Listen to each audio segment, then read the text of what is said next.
Sipiika wa Parliament Anita Among atabukidde abakakiiko k'obwenkanya akamanyiddwa nga Equal Opportunities Commission mu Lunyanyembe abaagala okunoonyereza ku misaala gy'ababaka ba Parliament.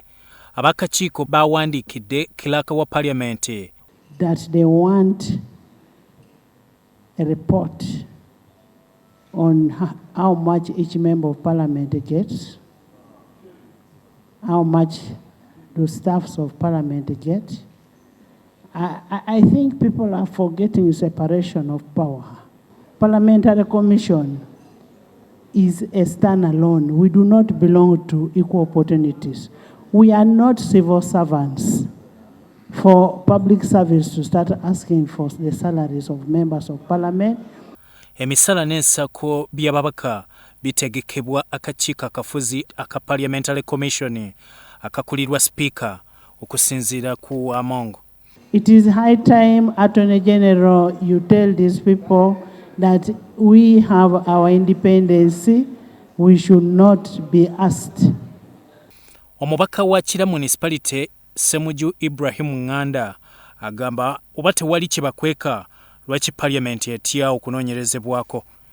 So if you stop the equal opportunities to compare other people with the MPs and Parliament, where are you sending them? To compare them with Kenya and Rwanda?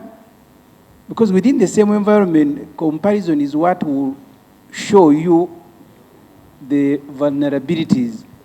Ssaabawolereza wa gavumenti Kiryowa Kiwanuka alambise nti mu Equal Opportunities Commission bye balina okukola temuli misaala na nsako by'ababaka.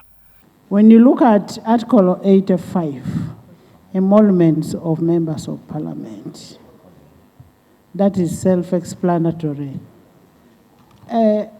Attorney General, is it correct for Equal Opportunities to go beyond its powers and come and start investigating on what they are not supposed to?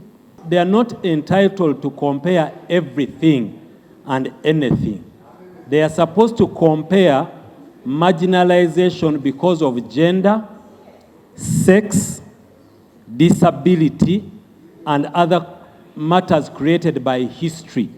If we are not careful, we may now start saying that we now need to have equal opportunities because everyone must drive the same car, everyone must be the same height, everyone must be, so it's not, that's not the equal opportunities that was anticipated here.